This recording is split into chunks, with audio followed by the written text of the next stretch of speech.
ಅನ್ನದಾತ ಅನ್ನದಾತ ನಿಮ್ಮ ಅನ್ನದಾತ. ನಮಸ್ಕಾರ ಸ್ನೇಹಿತರೆ, ಹಸಿರು ಕೃಷಿ ಯೂಟ್ಯೂಬ್ ಚಾನಲ್ಗೆ ನಿಮಗೆ ಸ್ವಾಗತ. ಇವತ್ತಿನ ಈ ವಿಡಿಯೋದಲ್ಲಿ ನಾನು ಸಾವಯವವಾಗಿ ಹಾಗೂ ನೈಸರ್ಗಿಕ ವಿಧಾನದಲ್ಲಿ ಯಾವ ರೀತಿ ನಾವು ನಮ್ಮ ಹೊಲಕ್ಕೆ NPK ನೀಡ್ಬೋದು ಅಂತ ಈ ವಿಡಿಯೋದಲ್ಲಿ ನಿಮಗೆ ತಿಳಿಸ್ಕೊಡ್ತೀನಿ. ಸೊ ಇದಕ್ಕೆ ನಾವು ಬಳಸ್ತಿರೋದು ಒಂದು ಕಚ್ಚಾ ವಸ್ತು. ಸೊ ಅದನ್ನು ಬಳಸಿದರೆ ನಾವು ನಮ್ಮ ಹೊಲಕ್ಕೆ NPK ಕೊಡ್ಬೋದು. ಸೊ NPK ಅಂದರೆ ನೈಟ್ರೋಜನ್, ಫಾಸ್ಫರಸ್ ಹಾಗೂ ಪೊಟ್ಯಾಶ್. ಸೊ ಈ ಮೂರನ್ನು ಒಳಗೊಂಡಿರುವ ಒಂದು ವಸ್ತು ಬಗ್ಗೆ ನಿಮಗೆ ಎಕ್ಸ್ಪ್ಲೇನ್ ಮಾಡ್ತಾ ಹೋಗ್ತೀನಿ. ಸೊ ಅದನ್ನ ಯಾವ ರೀತಿ ನಮ್ಮ ಹೊಲಕ್ಕೆ ಬಳಸ್ಬೋದು, ಅದು ಕಚ್ಚಾ ವಸ್ತಲ್ಲಿ ಇರುತ್ತೆ. ಸೊ ಅದನ್ನ ಸಿದ್ಧ ವಸ್ತಾಗಿ ಮಾಡಿ ಯಾವ ರೀತಿ ನಮ್ಮ ಹೊಲಕ್ಕೆ ನಾವು ಕೊಟ್ಕೋಬೋದು ಮತ್ತು ಇದರಿಂದ ಪ್ರಮುಖ ಪ್ರಯೋಜನಗಳು ಏನೇನು ಅಂತ ಈ ವಿಡಿಯೋದಲ್ಲಿ ನಾನು ನಿಮಗೆ ತಿಳಿಸ್ಕೊಡ್ತೀನಿ. ಒಂದು ಸಾವಯವ ನೈಸರ್ಗಿಕ ಕೃಷಿ ಪದ್ಧತಿಯಲ್ಲಿ ಸೊ ಈ ಕಡಲೆ ಹಿಂಡಿ, ಸೊ ಇದರ ಮಹತ್ವ ಏನು ಅಂತ ನಾವು ತಿಳ್ಕೊಳ್ಳೋಣ. ಮೊದಲಿಗೆ ಇದರ ಪ್ರಯೋಜನಗಳು ಏನು ಅಂತ. ಸೊ ಮೊದಲನೇದಾಗಿ ಇದನ್ನ ಬಳಸೋದ್ರಿಂದ ಪೋಷಕಾಂಶಗಳ ಸಮೃದ್ಧಿ ಆಗುತ್ತೆ. ಯಾಕಂದ್ರೆ ಈ ಕಡಲೆ ಹಿಂಡಿಯಲ್ಲಿ ನಮ್ಮ ಸಸ್ಯಗಳ ಆರೋಗ್ಯಕರ ಬೆಳವಣಿಗೆಗೆ ಬೇಕಾಗುವಂಥ ಈ NPK ಏನಿದೆ, ನೈಟ್ರೋಜನ್, ಫಾಸ್ಫರಸ್ ಹಾಗೂ ಪೊಟ್ಯಾಶು, ಈ ಮೂರು ಅಂಶಗಳು ನಮ್ಮ ಕಡಲೆ ಹಿಂಡಿಯಲ್ಲಿ ಇರುತ್ತೆ. ಸೊ ಹಾಗಾಗಿ ಇದನ್ನು ನಾವು ನಮ್ಮ ಹೊಲಕ್ಕೆ ನಿಯಮಿತವಾಗಿ ಕೊಡೋದ್ರಿಂದ ಸೊ ಯಾವುದೇ ರೀತಿಯ ರಾಸಾಯನಿಕಗಳನ್ನು ತಂದು ಹಾಕೋ ಬದಲು ಇದು ಕಡಲೆ ಹಿಂಡಿಯಲ್ಲಿನೇ ಈ ಮೂರು ಅಂಶಗಳು ಇರೋದ್ರಿಂದ ನಾವು ಕಡಲೆ ಹಿಂಡಿಯಲ್ಲಿನೇ ನಾವು ನಮ್ಮ ಸಸ್ಯಗಳಿಗೆ NPK ಕೊಡ್ಬೋದು. ಸೊ ಹಾಗಾಗಿ ಇದು ಪ್ರಮುಖವಾಗಿ ಪಾತ್ರ ವಹಿಸುತ್ತೆ. ಎರಡನೇದಾಗಿ ಬಂದ್ಬಿಟ್ಟು ಮಣ್ಣಿನ ಸುಧಾರಣೆ. ಇದು ಹೇಗೆ ಮಣ್ಣಿನ ಸುಧಾರಣೆ ಮಾಡುತ್ತೆ ಅನ್ನೋದಾದರೆ, ಸೊ ಮಣ್ಣಿನಲ್ಲಿರುವ ಈಗಾಗಲೇ ಸಾಕಷ್ಟು ಸೂಕ್ಷ್ಮಾಣು ಜೀವಿಗಳು ಇರ್ತವೆ, ಉಪಯುಕ್ತ ಸೂಕ್ಷ್ಮಾಣು ಜೀವಿಗಳು. ಸೊ ಅವುಗಳ ಚಟುವಟಿಕೆ ಈ ಕಡಲೆ ಹಿಂಡಿನ ಹಾಕೋದ್ರಿಂದ ಹೆಚ್ಚಾಗುತ್ತೆ. ಅದರ ಗ್ರೋತ್ ಹೆಚ್ಚಾಗುತ್ತೆ ಮತ್ತು ಅವುಗಳ ಚಲನವಲನ ಹೆಚ್ಚಾಗುತ್ತೆ. ಸೊ ಇದರಿಂದ ಮಣ್ಣಿನ ರಚನೆ ಸುಧಾರಣೆಗೊಂಡ್ಬಿಟ್ಟು ನೀರಾಗಲಿ ಗಾಳಿ ಸೊ ನಮ್ಮ ಬೇರಿಗೆ ಈಸಿಯಾಗಿ ಹೀರಿಕೊಳ್ಳೋ ಥರ ಇದು ಮಾಡುತ್ತೆ. ಮತ್ತು ಇದು ಏನು ಮಾಡುತ್ತೆ ಅಂದರೆ, ಸೊ ನಮ್ಮ ಮಣ್ಣಿಗೆ ತೇವಾಂಶ ಹಿಡಿದಿಟ್ಟುಕೊಳ್ಳೋ ಒಂದು ಶಕ್ತಿನ ಹೆಚ್ಚು ಮಾಡುತ್ತೆ. ಸೊ ಹಾಗಾಗಿ ನಾವು ಈ ಕಡಲೆ ಹಿಂಡಿನ ನಿಯಮಿತವಾಗಿ ನಮ್ಮ ಹೊಲಕ್ಕೆ ಕೊಡ್ತಾ ಇರಬೇಕು. ನೆಕ್ಸ್ಟ್ ಮೂರನೇದಾಗಿ ಬಂದು ನಮ್ಮ ಬೆಳೆಗಳ ಇಳುವರಿ. ಇದು ಎಲ್ಲ ಬೆಳೆಗಳಿಗೂ ಬೇಕಾಗುವಂಥ ಒಂದು NPK ಇದು ಕೊಡೋದ್ರಿಂದ ಸೊ ನಮ್ಮ ಬೆಳೆಗಳ ಗಾತ್ರ ಹಾಗೂ ಬಣ್ಣ ಹೆಚ್ಚಾಗುತ್ತೆ. ಇದರಿಂದ ಇಳುವರಿ ಕೂಡ ಅತಿ ಹೆಚ್ಚಾಗಿ ಬರುತ್ತೆ. ಸೊ ಹಾಗಾಗಿ ನಾವು NPK ರಾಸಾಯನಿಕವಾಗಿ ತಂದು ಬಳಸೋ ಬದಲು ಈ ಕಡಲೆ ಹಿಂಡಿನೇ ನಾವು ನಮ್ಮ ಹೊಲಕ್ಕೆ ಆಗಾಗ ಹಾಕ್ತಾ ಇರಬೇಕು. ಇದನ್ನು ನಾವು ಯಾವ ರೀತಿ ನಮ್ಮ ಹೊಲಕ್ಕೆ ಕೊಡ್ಬೋದು ಮತ್ತು ಯಾವ ರೀತಿ ಇದನ್ನು ಸಿದ್ಧಪಡಿಸ್ಕೊಳ್ಬೋದು ಅಂತ ಹೇಳೋದಾದರೆ, ಸೊ ಇದನ್ನು ನಾವು ಹಾಗೇ ನೆಲಕ್ಕೆ ಹಾಕೋ ಬದಲು ಸೊ ಈ ಕಡಲೆ ಹಿಂಡಿನ ನಾವು ನೆಲಕ್ಕೆ ನಮ್ಮ ಭೂಮಿಗೆ ಈ ರೀತಿ ಕೊಡೋ ಬದಲು ನಾವು ಒಂದು ದಿನದ ಮುಂಚೆ ಸೊ 200 ಲೀಟ್ರು ಡ್ರಮ್ನಲ್ಲಿ ನೀರು ತುಂಬಿಸಿ 2 kg ಅಷ್ಟು ನಾವು ಕಡಲೆ ಹಿಂಡಿನ ತೊಗೋಬೇಕಾಗತ್ತೆ. ಸೊ ಇದರಲ್ಲಿ ನೆನೆ ಹಾಕಿಬಿಟ್ಟು ನೆಕ್ಸ್ಟ್ ಡೇ ನಾವು ಬಂದು ಈ 2 ಲೀಟ್ರ್ ನೀರನ್ನು ಡ್ರಿಪ್ ಮೂಲಕ ಆಗಲಿ ಇಲ್ಲ ನಾವು ಮ್ಯಾನ್ಯಲ್ ಆಗಲಿ ಸೊ ನಮ್ಮ ಭೂಮಿಗೆ ಕೊಡೋದ್ರಿಂದ ಸೊ ಇದು ಪ್ರಬಲವಾಗಿ ಕೆಲಸ ಮಾಡುತ್ತೆ ಮತ್ತು ನಮ್ಮ ಸಸ್ಯಗಳ ಆರೋಗ್ಯಕರ ಬೆಳವಣಿಗೆಗೆ NPK ಏನು ಸಿಗುತ್ತೆ ಅಂತ ಹೇಳಿದ್ದೆ, ಸೊ ಅದು ಈಸಿಯಾಗಿ ದೊರಕುತ್ತೆ. ಸೊ ಈ ರೀತಿಯೂ ನಾವು ನಮ್ಮ ಹೊಲಕ್ಕೆ ಈ ಕಡಲೆ ಹಿಂಡಿನ ನಾವು ಬಳಸ್ಕೋಬೋದು.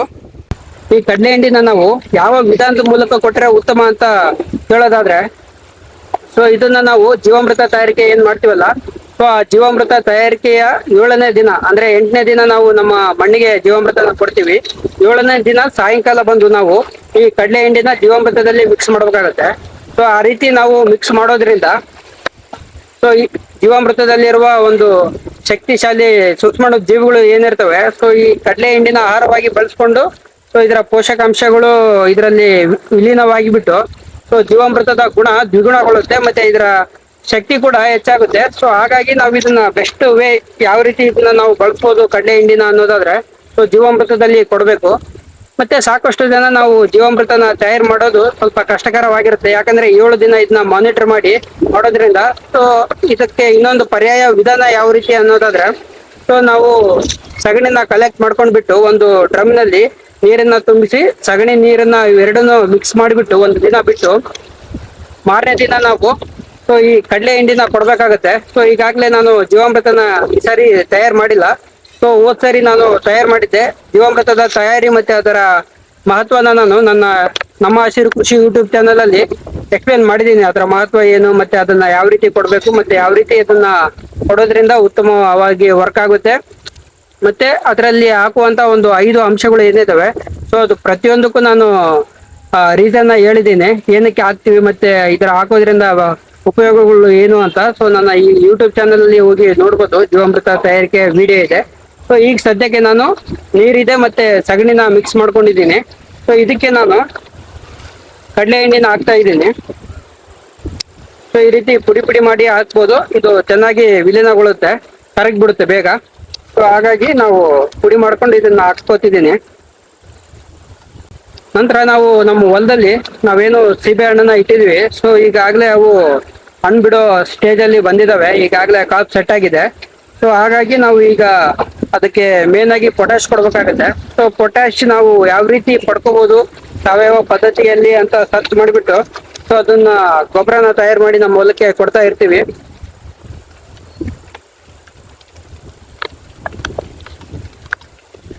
ಸೊ ಇಲ್ಲಿ ನೋಡ್ಬೋದು ಚಿಕ್ಕ ಚಿಕ್ಕದಾಗಿ ಈಗಾಗಲೇ ಕಾಯಿ ಹಾಕ್ತಿದ್ದಾವೆ. ಸೊ ಇದರ ಸೈಜು ಮತ್ತೆ ಇದರ ಗಾತ್ರ ನಾವು ಚೆನ್ನಾಗಿ ಬರ್ಬೇಕು, ಮತ್ತೆ ನಮ್ಮ ಇಳುವರಿ ಕೂಡ ಚೆನ್ನಾಗಿ ಬರ್ಬೇಕಂದ್ರೆ ಈ ರೀತಿ ನಾವು ಸಾವಯವ ವಿಧಾನದಲ್ಲಿ NPK ನ ಕೊಡ್ಬೇಕಾಗತ್ತೆ. ಸೊ NPK ಮೂಲಗಳನ್ನ ನಾವು ಹುಡ್ಕೊಂಡೋಗಿ ಸೊ ಅದನ್ನ ತಯಾರಿಸಿ ನಮ್ಮ ಹೊಲಕ್ಕೆ ಕೊಡ್ಬೇಕಾಗತ್ತೆ. ಯಾಕಂದ್ರೆ ನಾವು ಸಾವಯವ ಕೃಷಿ ಪದ್ಧತಿ ಮತ್ತೆ ನೈಸರ್ಗಿಕ ಕೃಷಿ ಪದ್ಧತಿನೇ ಅಳವಡಿಸಿಕೊಳ್ಳೋದ್ರಿಂದ ಸೊ ಯಾವುದೇ ರೀತಿಯ ರಾಸಾಯನಿಕಗಳು ನಾವು ಬಳಸಲ್ಲ. ಸೊ ಹಾಗಾಗಿ ಸಾವಯವ ಪದ್ಧತಿಯಲ್ಲಿನೇ ಯಾವ್ಯಾವ ಗೊಬ್ಬರಗಳನ್ನ ನಾವು ತಯಾರು ಮಾಡ್ಬೋದು ಅಂತ ನೋಡ್ಬಿಟ್ಟು ಸೊ ಅದನ್ನ ತಯಾರು ಮಾಡಿ ನಮ್ಮ ಹೊಲಕ್ಕೆ ಕೊಡ್ತಾ ಇರ್ತೀವಿ. ಸೊ ಇಲ್ಲಿ ನೋಡ್ಬೋದು ಈ ಗುಂಪು ಬಾಳೆಗಳು ಸಹ ಇದಾವೆ.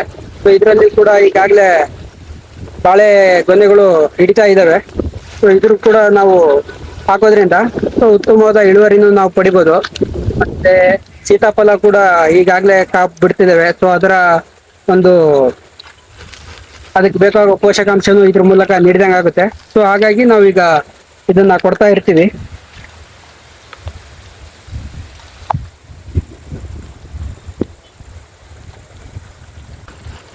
ಕಡಲೆ ಎಣ್ಣೆನ ಈ ರೀತಿ ನಾವು ಪುಡಿ ಪುಡಿ ಮಾಡಿ ನೀರಲ್ಲಿ ಹಾಕೊಂಡಾದ್ರೂ ಕೊಡ್ಬೋದು, ಈ ರೀತಿ ಆದ್ರೂ ಕೊಡ್ಬೋದು ನಾವು.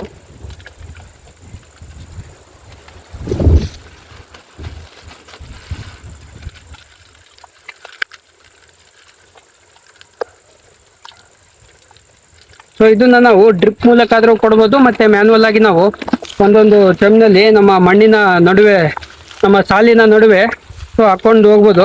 ಇದನ್ನ ಸೀದಾ ಬೇರಿಗೆ ಹಾಕ್ಬೇಕು ಅನ್ನೋ ಇದೇನಿಲ್ಲ, ಯಾಕಂದ್ರೆ ನಾವು ಮಾಡ್ತಿರೋದು ಮಣ್ಣಿನ ಅಭಿವೃದ್ಧಿ. ಈ ಮಣ್ಣಿನಲ್ಲಿರುವ ಪೋಷಕಾಂಶಗಳ ಅಭಿವೃದ್ಧಿ ಮತ್ತೆ ಮಣ್ಣಿನಲ್ಲಿರುವ ಸೂಕ್ಷ್ಮಾಣು ಜೀವಿಗಳ ಗ್ರೋತ್ಗೆ ನಾವು ಇದನ್ನ ಕೊಡ್ತಿರೋದು.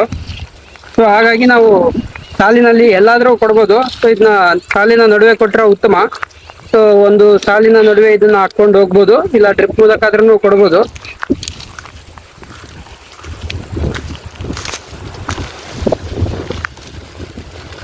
ಸೊ ಇದನ್ನ ಸಂಪೂರ್ಣವಾಗಿ ಹಾಕೊಳ್ಬೇಕಾಗುತ್ತೆ. 2 kg-ಯನ್ನ 200 ಲೀಟರ್ ಡ್ರಮ್ನಲ್ಲಿ 1 ಎಕರೆಗೆ ನಾವು ಕೊಡ್ಬೋದು.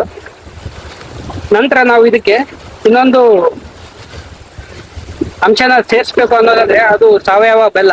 ಯಾಕಂದ್ರೆ ಈಗಾಗಲೇ ನಮ್ಮ ಸಗಣಿಯಲ್ಲಿ ಕೋಟ್ಯಾಂತರ ಸೂಕ್ಷ್ಮಾಣು ಜೀವಿಗಳು ಇರ್ತವೆ. ಕೋಟ್ಯಾಂತರ ಸೂಕ್ಷ್ಮಾಣು ಜೀವಿಗಳು ನಮ್ಮ ಸಗಣಿಯಲ್ಲಿ ಇರ್ತವೆ. ಸೊ ಅದರ ಗ್ರೋತ್ ಮತ್ತೆ ಅದರ ಒಂದು ಚೆಲ್ಲವಲ್ಲನ ಜಾಸ್ತಿ ಮಾಡ್ಬೇಕು ಅನ್ನೋದಾದ್ರೆ ಸೊ ಅದಕ್ಕೆ ನಾವು ಸೊ ಈ ಬೆಲ್ಲನ ನಾವು ಸೂಕ್ಷ್ಮಾಣು ಜೀವಿಗಳಿಗೆ ಕೊಟ್ಟಾಗ ಸೊ ಅದು ಅದರ ಗ್ರೋತ್ ಹೆಚ್ಚಾಗುತ್ತೆ. 2x ಅಲ್ಲಿ ಅದು ವರ್ಕ್ ಮಾಡೋಕ್ಕೆ ಸ್ಟಾರ್ಟ್ ಮಾಡುತ್ತೆ. ಸೊ ಹಾಗಾಗಿ ನಾವು ಸಾವಯವ ಬೆಲ್ಲನ ಚೆನ್ನಾಗಿ ಪುಡಿ ಮಾಡಿಕೊಂಡು, ಸೊ ಈಗಾಗಲೇ ಪುಡಿ ಮಾಡ್ಕೊಂಡಿದ್ದೀನಿ ಸಾವಯವ ಬೆಲ್ಲನ. ಸೊ ಈ ಸಾವಯವ ಬೆಲ್ಲನ ನಾನು ಕೊಡ್ಬೋದು. ಸೊ ಇದ್ರ ಜೊತೆ ಮಿಕ್ಸ್ ಮಾಡ್ತಾ ಇದ್ದೀನಿ.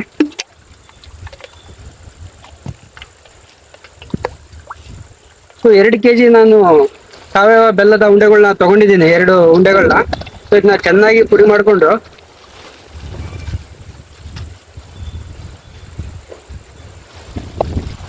ನಮ್ಮ ಈ 200 ಲೀಟರ್ ಡ್ರಮ್ ಒಳಗಡೆ ಹಾಕ್ತಾ ಇದ್ದೀನಿ. ಸೊ ಇದರಲ್ಲಿ ನಾವು ಈಗಾಗಲೇ ಸಗಣಿ ನೀರು ಇದೆ ಅಂತ ಹೇಳಿದ್ದೆ. ಸೊ ಇದಕ್ಕೆ ನಾನು ಕಡಲೆ ಹಿಂಡಿನೂ ಹಾಕಿದ್ದೀನಿ, ಬೆಲ್ಲನೂ ಹಾಕಿದ್ದೀನಿ. ಸೊ ಇದು ಚೆನ್ನಾಗಿ ಹಾಕಿದ್ಮೇಲೆ ಮಿಕ್ಸ್ ಮಾಡ್ಕೊಳ್ಬೇಕಾಗತ್ತೆ.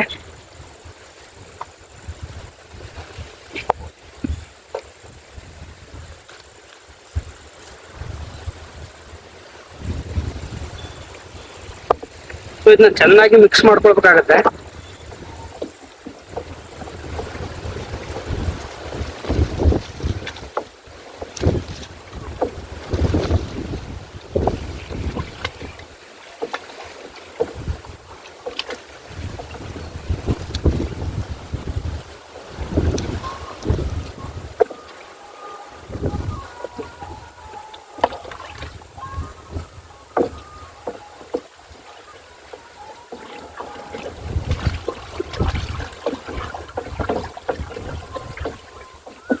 ಸೊ ಈ ತರ ಚೆನ್ನಾಗಿ ಮಿಕ್ಸ್ ಮಾಡ್ಕೊಳ್ಳೋದ್ರಿಂದ ಕಡಲೆ ಹಿಂಡಿ ಹಾಗೂ ಬೆಲ್ಲ ಪುಡಿ ಪುಡಿಯಾಗಿ ಚೆನ್ನಾಗಿ ಕರಿಗೆ ಸಿದ್ಧಗೊಳ್ಳುತ್ತೆ.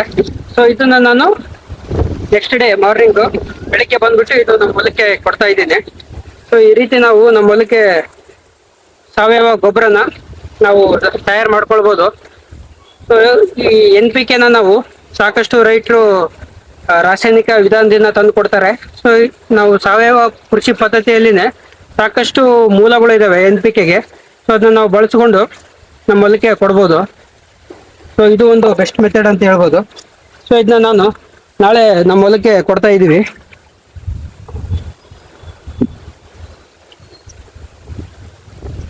ಸೊ ಇದೆಲ್ಲ ಚೆನ್ನಾಗಿ ಮಿಕ್ಸ್ ಆದ್ಮೇಲೆ ಈ ರೀತಿ ಕಾಣುತ್ತೆ.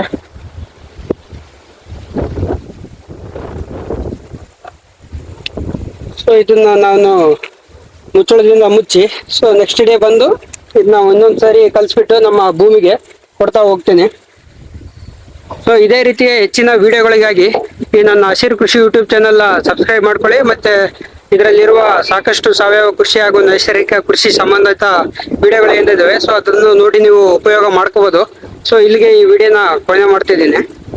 ಹಸಿವಿಗೆ ಅಣಿಕಟ್ಟು ಕಟ್ಟುವ ಪ್ರತಿಗುಟ್ಟು ತಿಳಿಸುವ ಭಾರತ ಭಾಗ್ಯ ವಿಧಾತ ಅನ್ನದಾತ